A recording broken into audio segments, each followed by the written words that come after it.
C'est d'ici, en effet, que le feu est parti, en fait, de cette prise, sur laquelle était branché un chargeur de téléphone mobile, qui a chauffé, puis pris feu et enflammé la paillasse de la cuisine. Ça ne se voit plus, mais il y a 6 ans, les Bennec ont subi un grave incendie.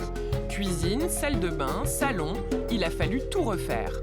Voilà la cuisine telle qu'elle était lorsqu'on est arrivé. Hein. Et on voit d'ailleurs que la caméra a du mal à accrocher, elle perd le focus par moment, tellement il faisait noir. Hein. On a essayé de se mettre des masques, tellement c'était À la puanteur. Même le lendemain. Du Même le plastique lendemain. brûlé, c'est ça?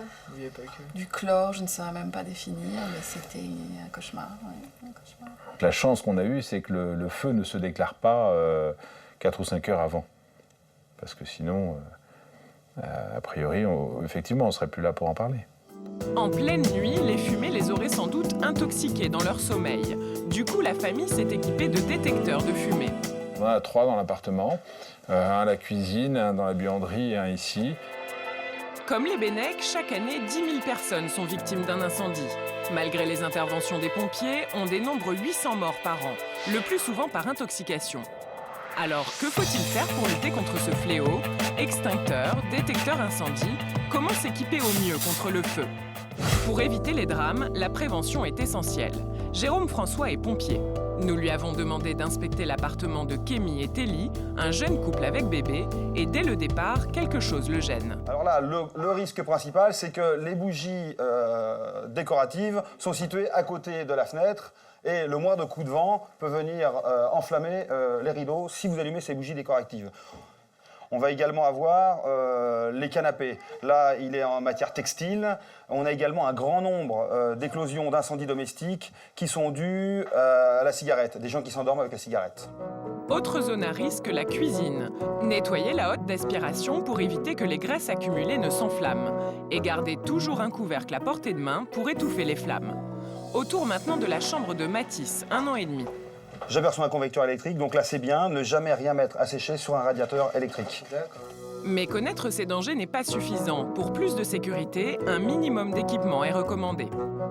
Ce qui nous différencie des autres, surtout nous, c'est le fait qu'en France, les DAF ne soient pas très répandus, les détecteurs de fumée ne soient pas très répandus. Et c'est vrai qu'il y a des pays comme la Suède où ils ont légiféré dans les années 70, où là, les détecteurs de fumée sont beaucoup plus répandus et donc forcément le nombre de morts a été diminué de moitié, quoi. Le fameux DAF, le voici. Courant 2010, cet appareil va devenir obligatoire dans les habitations.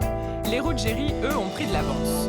J'ai acheté un détecteur de fumée pour la sécurité de mon fils et de ma femme. Samuel Loblin est celui qui leur a vendu. Exceptionnellement, il est venu l'installer. La fumée, en rentrant à l'intérieur, va obstruer une cellule photoélectrique, d'accord? Et c'est ce qui va permettre le déclenchement du détecteur de fumée. Objectif, éviter les morts par asphyxie, 2/3 des décès lors d'incendie. Pour que l'alarme se déclenche plus vite, évitez les coins et placez le détecteur au centre d'un plafond dans une pièce centrale de l'appartement. Si vous avez des étages, prévoyez au moins un détecteur par niveau. Pour la pose, c'est facile, 2 trous de perceuse, un tour de vis, une pile, et c'est fini. Donc là, le détecteur est fixé. La première chose à faire lorsque vous avez installé votre détecteur de fumée, c'est d'appuyer sur le bouton au milieu, le bouton test, pour voir si votre détecteur fonctionne. Donc on va faire l'essai. Ça y est, ça marche, à condition de changer la pile tous les ans. Mais attention, tous les détecteurs incendie ne se valent pas.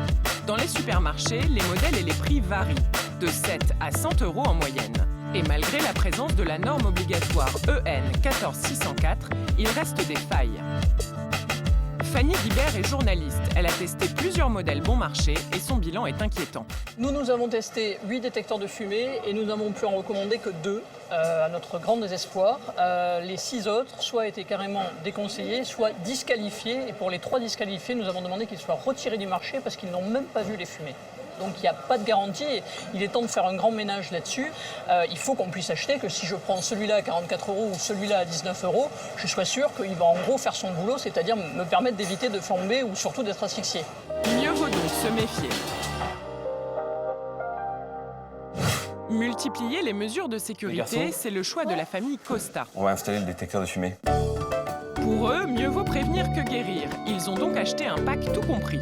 À l'intérieur, un détecteur de monoxyde de carbone, 2 détecteurs incendie, un extincteur et même une couverture anti-feu.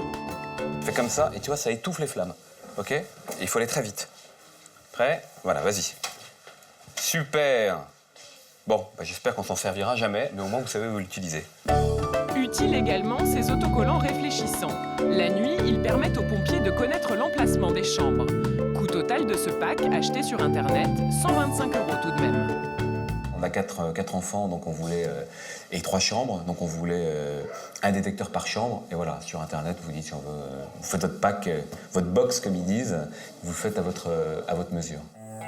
Toujours soucieux de leur sécurité, les Costa ont même équipé leur voiture. Ça, c'est un cadeau de cette dépère. Voilà.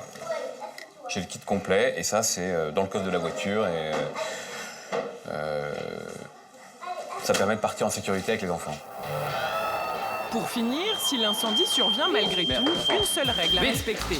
Tant pis pour vos portefeuilles ou vos joujoux, il faut quitter les lieux au plus vite sans se retourner.